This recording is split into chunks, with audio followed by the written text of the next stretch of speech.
दुनिया में अनगिनत लोगों के प्रेरणा स्रोत मोहनदास करमचंद गांधी, जिन्हें हम महात्मा गांधी और प्यार से बापू के नाम से जानते हैं, सत्य और अहिंसा का प्रतीक बनकर हमें आजादी की ओर ले चले थे।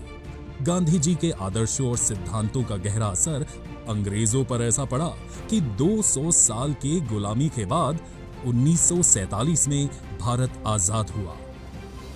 महात्मा गांधी ने इन प्रयोगों के आधार पर ही कहा है कि दुनिया में सत्य से बेहतर कुछ नहीं, क्योंकि जहां सत्य है वहां अहिंसा है, जहां अहिंसा है वहीं ईश्वर है। उनके विचारों और संघर्षों का सम्मान करते हुए चलिए सुनते हैं बापू की साहस और दृढ़ निष्ठा भरी जीवनी। सुनो। जब भी भारत की आजादी की कहानी हम पढ़ते हैं या सुनते हैं, तब कई सारे स्वतंत्र सेनानियों के नाम सामने आते हैं, जिन्होंने भारत को अंग्रेजी सरकार से मुक्त करने के लिए अपने जीवन को समर्पित कर दिया था। उन सभी देश प्रेमियों में से एक ऐसे थे जिनकी चर्चा हमेशा होती रहती है, और इसका मूल कारण उनके आदर्श, उनके सिद्धांत एवं उनके निश्चयता को घेरती है। आज अगर हम आजाद हैं तो केवल इस महापुरुष के सिद्धांतों की वजह से ही। ये व्यक्ति और कोई नहीं बल्कि हमारे देश के बापू, हम सब के चहेते महात्मा गांधी है। और इस वक्त मैं बापू के ही आदर्शों से एक सत्य कथा, बापू की कथा, महात्मा गांधी द लेजेंड, एक अमर गाथा सुने जो मन चाहे। प्रारंभिक जीवन। मोहनदास करमचंद गांधी का जन्म पश्चिमी भारत में वर्तमान गुजरात के एक तटीय शहर पोरबंदर नामक स्थान पर 2 अक्टूबर सन 1869 को हुआ था। उनके पिता करमचंद गांधी सनातन धर्म की पंसारी जाति से संबंध रखते थे और ब्रिटिश राज के समय काठियावाड़ की एक छोटी सी रियासत पोरबंदर के दीवान थे। उनकी माता पुतलीबाई परिणामी वैश्य समुदाय की थी।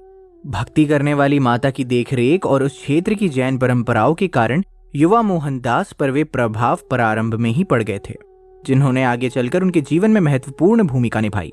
इन प्रभावों में शामिल थे दुर्बलों में जोश की भावना, शाकाहारी जीवन, आत्मशुद्धि के लिए उपवास तथा विभिन्न जातियों के लोगों के बीच सहिष्णुता। मई 1883 में 13.5 साल की आयु पूर्ण करते ही उनका विवाह 14 साल की कस्तूरबा माखन जी से कर दिया गया। यह विवाह उनके माता पिता द्वारा तय किया गया व्यवस्थित बाल विवाह था, जो उस समय उस क्षेत्र में प्रचलित था। लेकिन उस क्षेत्र में यही रीति थी कि किशोर दुल्हन को अपने माता पिता के घर और अपने पति से अलग अधिक समय तक रहना पड़ता था। 1885 में जब गांधी जी 15 वर्ष के थे, तब उनकी पहली संतान ने जन्म लिया, लेकिन वो केवल कुछ दिन ही जीवित रही और इसी साल उनके पिता करमचंद गांधी भी चल बसे। बाद में मोहनदास और कस्तूरबा के 4 संतान हुई, जो सभी पुत्र थे। हरिलाल गांधी 1888 में, मणिलाल गांधी 1892 में, रामदास गांधी 1893 में और देवदास गांधी 1900 में जन्मे। पोरबंदर से उन्होंने मिडिल और राजकोट से हाई स्कूल किया। दोनों परीक्षाओं में शैक्षणिक स्तर वह एक औसत छात्र रहे। मैट्रिक के बाद की परीक्षा उन्होंने भावनगर के श्यामलदास कॉलेज से कुछ परेशानी के साथ उत्तीर्ण की। जब तक वे वहां रहे, अप्रसन्न ही रहे, क्योंकि उनका परिवार उन्हें बैरिस्टर बनाना चाहता था। विदेश में शिक्षा और वकालत। अपने 19वें जन्मदिन से लगभग 1 महीने पहले ही 4 सितंबर 1888 को गांधी यूनिवर्सिटी कॉलेज लंदन में कानून की पढ़ाई करने और बैरिस्टर बनने के लिए इंग्लैंड चले गए। भारत छोड़ते समय जैन भिक्षु बेचार जी के समक्ष हिंदुओं को मांस, शराब तथा संकीर्ण विचारधारा को त्यागने के लिए अपनी अपनी माताजी को दिए गए एक वचन ने उनके शाही राजधानी लंदन में बिताए गए समय को काफी प्रभावित किया। भले ही वे अंग्रेजी रीति रिवाजों से प्रेरित थे, जैसे उन्होंने विदेशी नृत्य कला सीखने की कोशिश की, पर शाकाहारी रहने और विदेशी तौर तरीकों से हमेशा बचते रहे। उन्होंने शाकाहारी समाज की सदस्यता ग्रहण की और इसकी कार्यकारी समिति के लिए उनका चयन भी हो गया, जहां उन्होंने एक स्थानीय अध्याय की नींव रखी। बाद में उन्होंने संस्थाएं गठित करने में महत्वपूर्ण अनुभव का परिचय देते हुए इसे श्रेय दिया। वे जिन शाकाहारी लोगों से मिले, उनमें से कुछ थियोसॉफिकल सोसाइटी के सदस्य भी थे।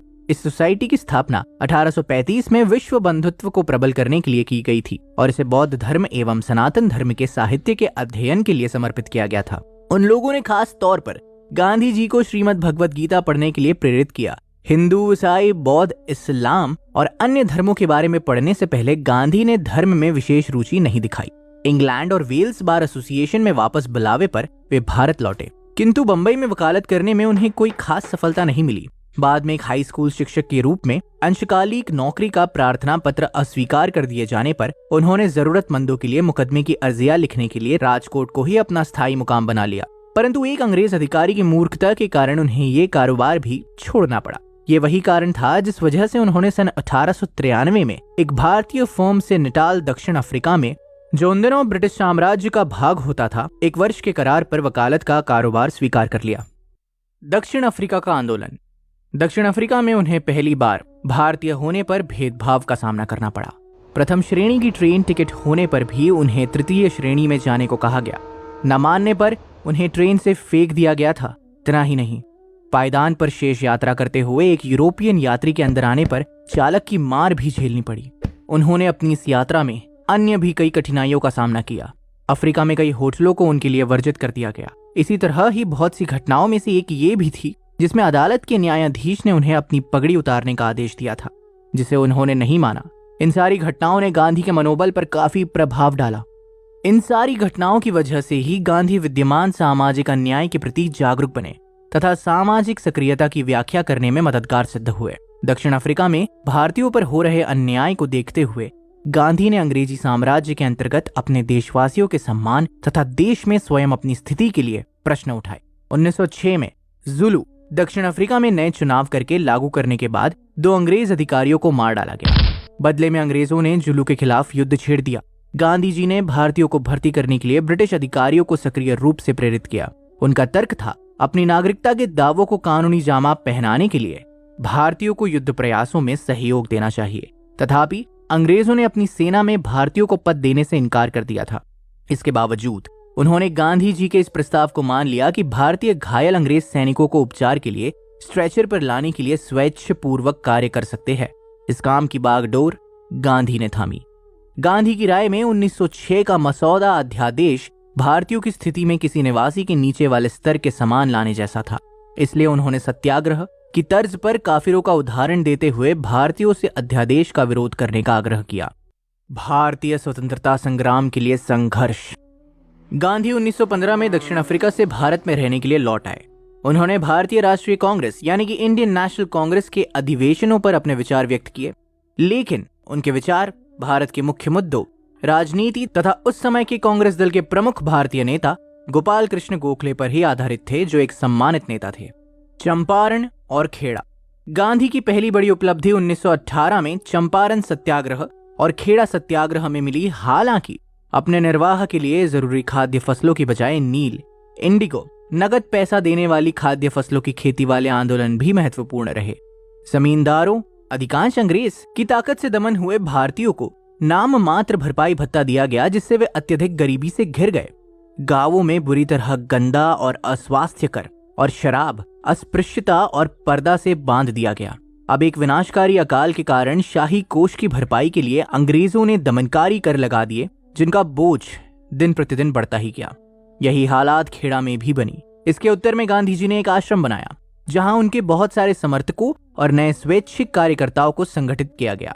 उन्होंने गांवों का एक विस्तृत अध्ययन और सर्वेक्षण किया, जिसमें प्राणियों पर हुए अत्याचार के भयानक कांडों का लेखा जोखा रखा गया और इसमें लोगों की निष्फल सामान्य अवस्था को भी शामिल किया गया था। ग्रामीणों में विश्वास पैदा करते हुए उन्होंने अपना कार्य गांवों की सफाई करने से आरंभ किया, जिसके अंतर्गत स्कूल और अस्पताल बनाए गए और उपरोक्त कथित बहुत सी सामाजिक बुराइयों को समाप्त करने के लिए ग्रामीण नेतृत्व प्रेरित किया। लेकिन इसके प्रमुख प्रभाव उस समय देखने को मिले जब उन्हें अशांति फैलाने के लिए पुलिस ने गिरफ्तार किया और उन्हें प्रांत छोड़ने के लिए आदेश दिया गया। हजारों की तादाद में लोगों ने विरोध प्रदर्शन किए और जेल, पुलिस स्टेशन एवं अदालतों के बाहर रैलियां निकालकर गांधी जी को बिना शर्त रिहा करने की मांग की। गांधी जी ने जमींदारों के खिलाफ विरोध प्रदर्शन और हड़तालों का नेतृत्व किया और लोगों को उनकी हक की आमदनी दिलाई। इस संघर्ष के बाद से लोगों ने उन्हें बापू का दर्जा दिया और महात्मा के नाम से संबोधित किया।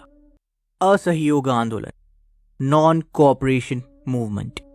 गांधी जी ने असहयोग, अहिंसा तथा शांतिपूर्ण प्रतिकार को अंग्रेजों के खिलाफ शस्त्र के रूप में उपयोग किया। पंजाब में अंग्रेजी फौजों द्वारा भारतीयों पर जालियांवाला नरसंहार, जिसे अमृतसर नरसंहार के नाम से भी जाना जाता है, इसने देश को भारी आघात पहुंचाया, जिससे जनता में क्रोध और हिंसा की ज्वाला भड़क उठी। गांधी जी ने ब्रिटिश राज तथा भारतीयों द्वारा उपचारात्मक रवैया दोनों की चर्चा की। उन्होंने ब्रिटिश नागरिकों तथा दंगों के शिकार लोगों के प्रति संवेदना व्यक्त की तथा पार्टी के आरंभिक विरोध के बाद दंगों की कड़ी निंदा की। दिसंबर 1921 में गांधी, जो भारतीय राष्ट्रीय कांग्रेस के कार्यकारी अधिकारी नियुक्त किए गए, उनके नेतृत्व में कांग्रेस को स्वराज के नाम वाले एक नए उद्देश्य के साथ संगठित किया गया। पार्टी को किसी एक कुलीन संगठन ना बनाकर इसे राष्ट्रीय जनता की पार्टी बनाने के लिए इसके अंदर अनुशासन में सुधार लाने के लिए एक पदसोपान सीमित गठित की गई। गांधी जी ने अपने अहिंसात्मक मंच को स्वदेशी नीति में शामिल करने के लिए विस्तार किया, जिसमें विदेशी वस्तुओं विशेषकर अंग्रेजी वस्तुओं का बहिष्कार करना था। इससे जुड़ने वाली उनकी वकालत का ये कहना था कि सभी भारतीय अंग्रेजों द्वारा बनाए गए वस्त्रों की अपेक्षा हमारे अपने लोगों द्वारा हाथ से बनाई गई खादी पहने। गांधी जी ने स्वतंत्रता आंदोलन को सहयोग देने के लिए पुरुषों और महिलाओं को प्रतिदिन खादी के लिए सूत काटने में समय बिताने के लिए कहा। यह अनुशासन और समर्पण लाने की ऐसी नीति थी जिससे अनिच्छा और महत्वाकांक्षा को दूर किया जा सके और इनके स्थान पर उस समय महिलाओं को शामिल किया जाए, जब ऐसे बहुत से विचार आने लगे कि इस प्रकार की गतिविधियां महिलाओं के लिए सम्मानजनक नहीं है। इसके अलावा गांधी जी ने ब्रिटेन की शैक्षिक संस्थाओं तथा अदालतों का बहिष्कार और सरकारी नौकरियों को छोड़ने का तथा सरकार से प्राप्त तमगों और सम्मान को वापस लौटाने का भी अनुरोध किया। गांधी जी के एकता वाले व्यक्तित्व के बिना इंडियन नेशनल कांग्रेस उनके जेल में 2 साल रहने के दौरान ही 2 दलों में बंटने लगी, जिसके एक दल का नेतृत्व सदन में पार्टी की भागीदारी के पक्ष वाले चित्तरंजन दास तथा मोतीलाल नेहरू ने किया, तो दूसरे दल का नेतृत्व इसके विपरीत चलने वाले चक्रवर्ती राजगोपालाचार्य और सरदार वल्लभ भाई पटेल ने किया। इसके अलावा हिंदुओं और मुसलमानों के बीच अहिंसा आंदोलन के चरम सीमा पर पहुंचने के बाद सहयोग टूट रहा था। गांधी जी ने इस खाई को बहुत से साधनों से भरने का प्रयास किया, जिसमें उन्होंने 1924 की बसंत में सीमित सफलता दिलाने वाले 3 सप्ताह का उपवास करना भी शामिल था। स्वराज एवं नमक सत्याग्रह। गांधी जी सक्रिय राजनीति से दूर ही रहे और 1920 की अधिकांश अवधि तक वे स्वराज पार्टी और इंडियन नेशनल कांग्रेस के बीच खाई को भरने में लगे रहे और इसके अतिरिक्त वे अस्पृश्यता, शराब, अज्ञानता और गरीबी के खिलाफ आंदोलन भी छेड़ते रहे। दिसंबर 1928 में गांधी जी ने कलकत्ता में आयोजित कांग्रेस के एक अधिवेशन में एक प्रस्ताव रखा, जिसमें भारतीय साम्राज्य को सत्ता प्रदान करने के लिए कहा गया था, अथवा ऐसा ना करने के बदले अपने उद्देश्य के रूप में संपूर्ण देश की आजादी के लिए असहयोग आंदोलन का सामना करने के लिए तैयार रहे। गांधी जी ने न केवल युवा वर्ग, सुभाष चंद्र बोस तथा जवाहरलाल नेहरू जैसे पुरुषों द्वारा तत्काल आजादी की मांग के विचारों को फलीभूत किया, बल्कि अपनी स्वयं की मांग को 2 साल की बजाय 1 साल के लिए रोक दिया। फिर 26 जनवरी 1930 का दिन लाहौर में भारतीय स्वतंत्रता दिवस के रूप में इंडियन नेशनल कांग्रेस ने मनाया।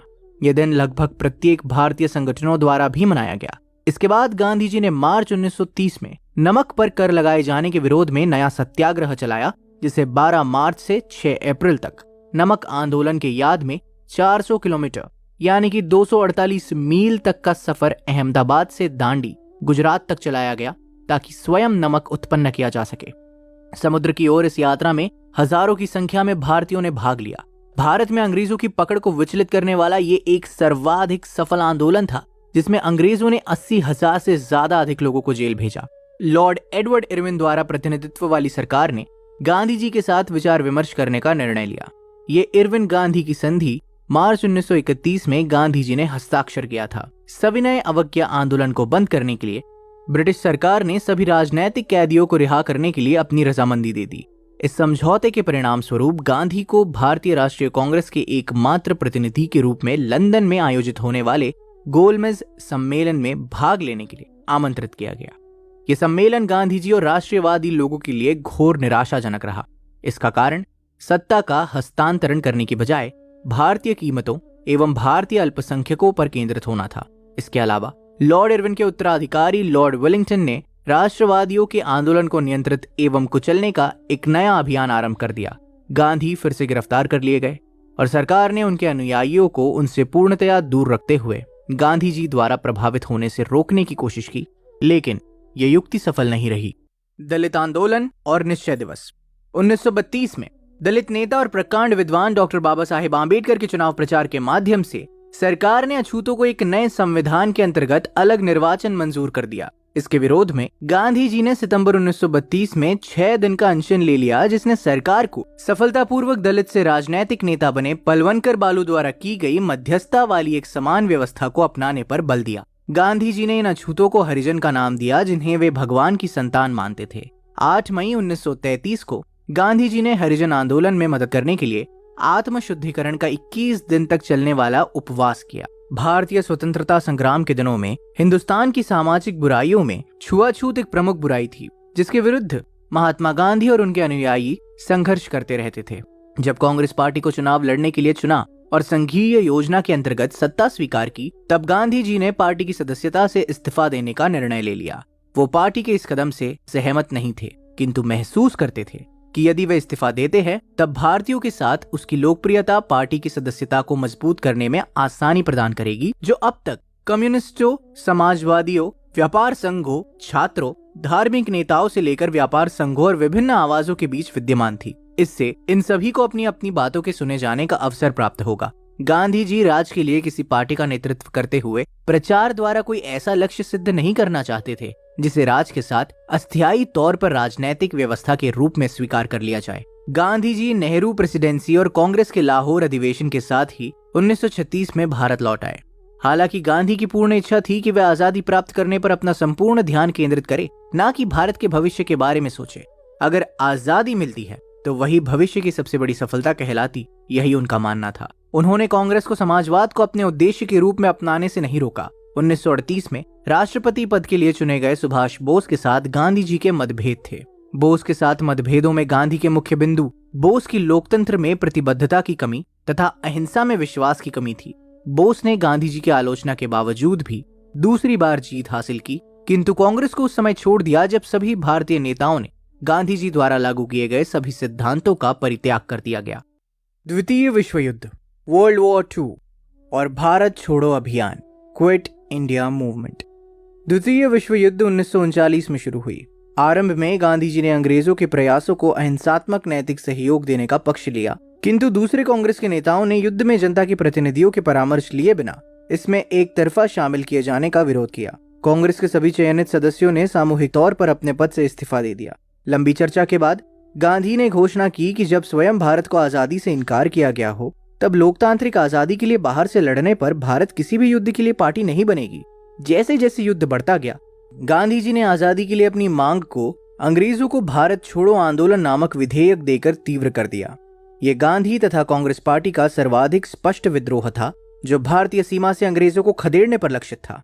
भारत छोड़ो इस संघर्ष का सर्वाधिक शक्तिशाली आंदोलन बन गया, जिसमें व्यापक हिंसा और गिरफ्तारी हुई। पुलिस की गोलियों से हजारों की संख्या में स्वतंत्रता सेनानी या तो मारे गए या घायल हो गए और हजारों गिरफ्तार कर लिए गए। गांधी और उनके समर्थकों ने स्पष्ट कर दिया कि वो युद्ध के प्रयासों का समर्थन तब तक नहीं करेंगे जब तक भारत को तत्काल आजादी ना दे दी जाए। उन्होंने स्पष्ट किया कि इस बार भी यह आंदोलन बंद नहीं होगा यदि हिंसा के व्यक्तिगत कृत्यों को मूर्त रूप दिया जाता है।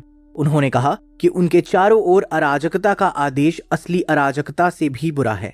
उन्होंने सभी कांग्रेसियों और भारतवासियों को अहिंसा के साथ डू और डाई, करो या मरो के द्वारा अंतिम स्वतंत्रता के लिए अनुशासन बनाए रखने को कहा।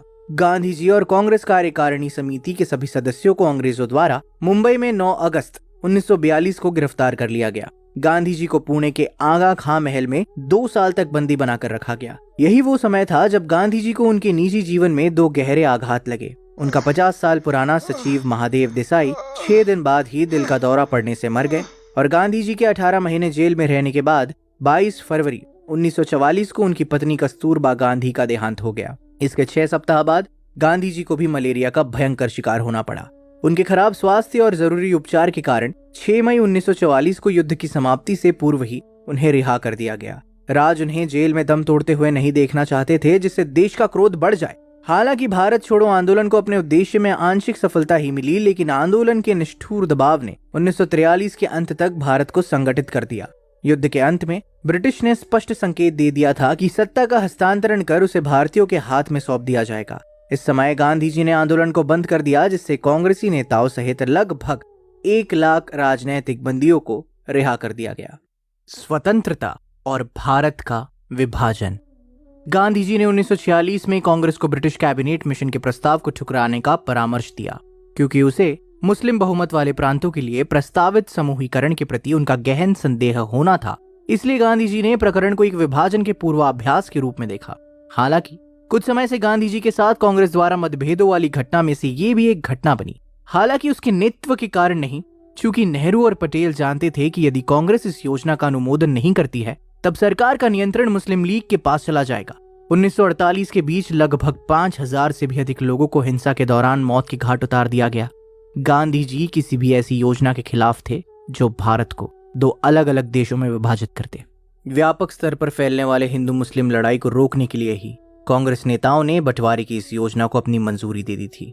कांग्रेस नेता जानते थे कि गांधी जी बंटवारे का विरोध करेंगे और उसकी सहमति के बिना कांग्रेस के लिए आगे बढ़ना असंभव था। क्योंकि पार्टी में गांधी जी का सहयोग और संपूर्ण भारत में उनकी स्थिति मजबूत थी, गांधी जी के करीबी सहयोगियों ने बंटवारे को एक सर्वोत्तम उपाय के रूप में स्वीकार किया और सरदार पटेल ने गांधी जी को समझाने का प्रयास किया कि नागरिक अशांति वाले युद्ध को रोकने का यही एक उपाय है। मजबूर गांधी ने अपनी अनुमति दे दी। उसके बाद के हालात और पाकिस्तान की बढ़ती हिंसा देख गांधी जी आमरण उपवास पर बैठे। गांधी जी को डर था कि पाकिस्तान में अस्थिरता और असुरक्षा से भारत के प्रति उनका गुस्सा और बढ़ जाएगा तथा सीमा पर हिंसा फैल जाएगी। उन्हें आगे भी डर था कि हिंदू और मुस्लिम अपनी शत्रुता को फिर से नया मोड़ मिल जाएगा और उससे नागरिक युद्ध हो जाने की आशंका बन सकती है। जीवन भर गांधी जी का साथ देने वाले सहयोगियों के साथ भावुक बहस के बाद गांधी जी ने बात को मानने से इनकार कर दिया और सरकार को अपनी नीति पर अडिग रहना पड़ा तथा पाकिस्तान को भुगतान कर दिया। हिंदू मुस्लिम और सिख समुदाय के नेताओं ने उन्हें विश्वास दिलाया कि वे हिंसा को भूलकर शांति लाएंगे। इन समुदायों में राष्ट्रीय स्वयंसेवक संघ और हिंदू महासभा शामिल थे। इस प्रकार गांधी जी ने संतरे का जूस पीकर अपना अनशन तोड़ दिया। गांधी जी के सिद्धांत। सत्य। गांधी जी ने अपना जीवन सत्य या सच्चाई की व्यापक खोज में समर्पित कर दिया। उन्होंने इस लक्ष्य को प्राप्त करने के लिए अपनी स्वयं की गलतियों और खुद पर प्रयोग करते हुए सीखने की कोशिश की। उन्होंने अपनी आत्मकथा को सत्य के प्रयोग का नाम दिया। गांधी जी ने कहा कि सबसे महत्वपूर्ण लड़ाई लड़ने के लिए अपने दुष्टात्माओं, भय और असुरक्षा जैसे तत्वों पर विजय पाना है। गांधी जी ने अपने विचारों को सबसे पहले उस समय संक्षेप में व्यक्त किया जब उन्होंने कहा, भगवान ही सत्य है। अहिंसा। हालांकि गांधी जी अहिंसा के सिद्धांत के प्रवर्तक बिल्कुल नहीं थे, फिर भी इसे बड़े पैमाने पर राजनैतिक क्षेत्र में इस्तेमाल करने वाले वे पहले व्यक्ति थे। अहिंसा और अप्रतिकार का भारतीय धार्मिक विचारों में एक लंबा इतिहास है और इसके हिंदू, बौद्ध, जैन, यहूदी और ईसाई समुदायों में बहुत सी अवधारणाएं हैं। गांधी जी ने अपनी आत्मकथा the story of my experiments with truth में दर्शन और अपने जीवन के मार्ग का वर्णन किया है। शाकाहारी रवैया। गांधी जी का कहना था कि शाकाहारी भोजन न केवल शरीर की जरूरतों को पूरा करता है बल्कि ये आर्थिक प्रयोजन की भी पूर्ति करता है जो मांस से होती है, और फिर भी मांस अनाज, सब्जियों और फलों से अधिक महंगा होता है। इसके अलावा कई भारतीय जो आय कम होने की वजह से संघर्ष कर रहे थे, उस समय जो शाकाहारी के रूप में दिखाई दे रहे थे, वे आध्यात्मिक परंपरा ही नहीं व्यावहारिकता के कारण भी था। गांधी जी शुरू से फलाहार करते थे, लेकिन अपने चिकित्सक की सलाह से बकरी का दूध पीना शुरू किया था। वे कभी भी दुग्ध उत्पाद का सेवन नहीं करते थे क्योंकि पहले उनका मानना था कि दूध मनुष्य का प्राकृतिक आहार नहीं होता और उन्हें गाय के चित्कार से घृणा थी। और सबसे महत्वपूर्ण कारण था शपथ, जो उन्होंने अपनी स्वर्गीय मां से किया था। ब्रह्माचर्य। गांधी जी ने ब्रह्माचर्य को भगवान के करीब आने और अपने को पहचानने का प्राथमिक आधार के रूप में देखा था। अपनी आत्मकथा में वे अपनी बचपन की दुल्हन कस्तूरबा के साथ अपनी कामेच्छा और ईर्ष्या के संघर्षों को बताते हैं। उन्होंने महसूस किया कि ये उनका व्यक्तिगत दायित्व है कि उन्हें ब्रह्माचर्य रहना है ताकि वे बजाय हवस के प्रेम को सीख पाए। गांधी जी के लिए ब्रह्माचर्य का अर्थ था इंद्रियों के अंतर्गत विचारों, शब्द और कर्म पर नियंत्रण। सादगी। गांधी जी का मानना था कि अगर एक व्यक्ति समाज सेवा में कार्यरत है तो उसे साधारण जीवन की ओर ही बढ़ना चाहिए, जिसे वे ब्रह्मचर्य के लिए आवश्यक मानते थे। उनकी सादगी ने पश्चिमी जीवन शैली को त्यागने पर मजबूर किया और वे दक्षिण अफ्रीका में फैलने लगे थे। इसे वे खुद को शून्य की स्थिति में लाना ये कहते हैं, जिसमें अनावश्यक खर्च, साधारण जीवन शैली को अपनाना और अपने वस्त्र स्वयं धोना आवश्यक है। एक अवसर पर जन्मदार की ओर से समुदाय के लिए उनकी अनवरत सेवा के लिए प्रदान किए गए उपहार को भी वापस कर दिया था। विश्वास। गांधी का मानना था कि प्रत्येक धर्म का मूल पाठ सत्य और प्रेम होता है।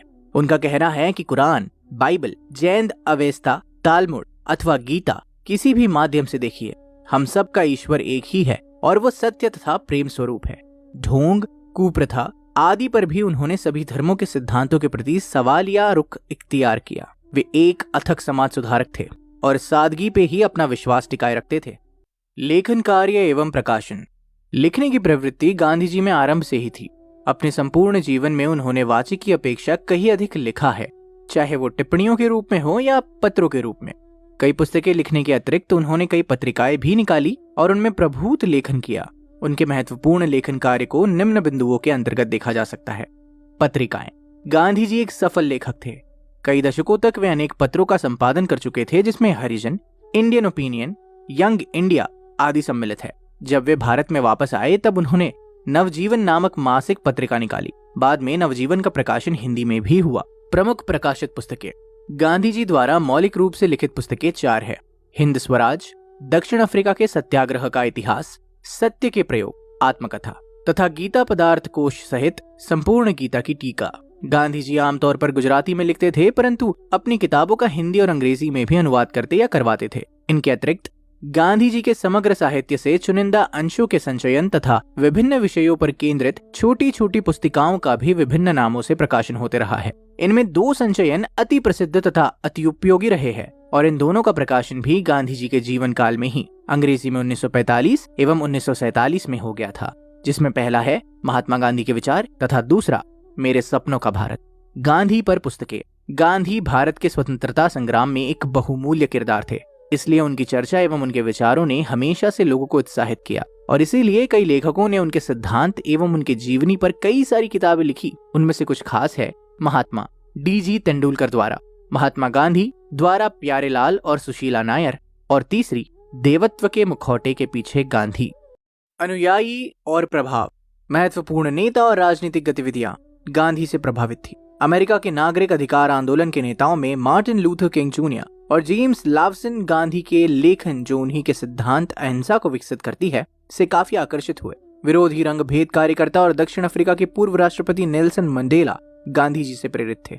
गांधी जी का जीवन तथा उपदेश कई लोगों को प्रेरित करता है जो गांधी को अपना गुरु मानते हैं या जो गांधी के विचारों का प्रसार करने में अपना जीवन समर्पित कर देते हैं। यूरोप का रोमेन रोलांड पहला व्यक्ति था जिसने 1924 में अपनी किताब महात्मा गांधी में गांधी जी पर चर्चा की थी, और ब्राजील के अराजकतावादी और नारीवादी लसार्डा डी मोरा ने अपने कार्य शांतिवाद में गांधी के बारे में लिखा। 1934 में उल्लेखनीय भौतिक विज्ञानी अल्बर्ट आइंस्टाइन गांधी के साथ पत्राचार करते थे और अपने बाद के पत्रों में उन्हें आने वाले पीढ़ियों का आदर्श कहा। लांजा डेल वास्टो महात्मा गांधी के साथ रहने के इरादे से सन 1936 में भारत आया और बाद में गांधी दर्शन को फैलाने के लिए वो यूरोप वापस आया और 1948 में उसने कम्युनिटी ऑफ द आर्क की स्थापना की। गांधी के आश्रम से प्रभावित होकर मैडलीन स्लेड मीराबेन ब्रिटिश नौसेनापति की बेटी थी, जिसने अपना अधिक से अधिक व्यस्त जीवन गांधी के भक्त के रूप में भारत में बिताया था। गांधी जी की हत्या 30 जनवरी 1948। गांधी की उस समय नाथूराम गोडसे द्वारा गोली मारकर हत्या कर दी गई जब वे नई दिल्ली के बिरला हाउस के मैदान में रात में टहलने निकले थे। गांधी के हत्यारे नाथूराम गोडसे हिंदू राष्ट्रवादी थे जिनके कट्टरपंथी हिंदू महासभा के साथ संबंध थे, जिसने गांधी जी को पाकिस्तान को भुगतान करने के मुद्दे को लेकर भारत को कमजोर बनाने के लिए जिम्मेदार ठहराया था। गोडसे और उसके सह षड्यंत्रकारी नारायण आप्टे को बाद में केस चलाकर सजा दी गई तथा 25 नवंबर 1949 को इन्हें फांसी दे दी गई। राजघाट नई दिल्ली में गांधी जी के स्मारक पर देवनागरी में हे राम लिखा हुआ है। ऐसा व्यापक तौर पर माना जाता है कि जब गांधी जी को गोली मारी गई तब उनके मुख से निकलने वाले ये आखिरी शब्द थे। गांधी जी की अस्थि को उनकी सेवाओं की याद दिलाने के लिए संपूर्ण भारत में ले जाया गया। इनमें से अधिकांश को इलाहाबाद में संगम पर 12 फरवरी 1948 को जल में विसर्जित कर दिया गया, किंतु कुछ को अलग पवित्र रूप में रख दिया गया। अतः बस यही कहना चाहूंगा, आज उनकी मृत्यु के 70 सालों के बाद भी उनके सिद्धांत हमारे कानों में गूंजते हैं। आज भी उनके इरादे को हमारे देश का मूल इरादा माना जाता है। आज भी जब कोई आपत्ति हमें सताती है तो हम गांधी की अहिंसा का रास्ता ही चुनते हैं और उनके आदर्शों पर ही काम करना सही समझते हैं। गांधी ने अपने जीवन का एक बड़ा हिस्सा इस देश की स्वतंत्रता संग्राम में लगा दिया था और उनके आदर्शों ने हमें अंग्रेजों से मुक्ति दिलाई थी। हम शायद कई बार गांधी की आलोचनाएं भी करते हैं, पर हम ये बात भूल जाते हैं कि उनकी दृढ़ निश्चयता एवं उनके सटीक आदर्शों के वजह से ही कई बड़े दिग्गज उन्हें सम्मान करते थे एवं उनके इन सिद्धांतों की वजह से आज हम इस आजादी का भोग कर रहे हैं। इस व्यक्ति के गुण इन बातों से नहीं मापे जा सकते और शायद इसीलिए उन्हें महात्मा का दर्जा दिया गया था और आज भी हम उन्हें अपना बापू ही मानते हैं। सुना आपने महात्मा गांधी का जीवन चरित्र, सुने जो मन चाहे।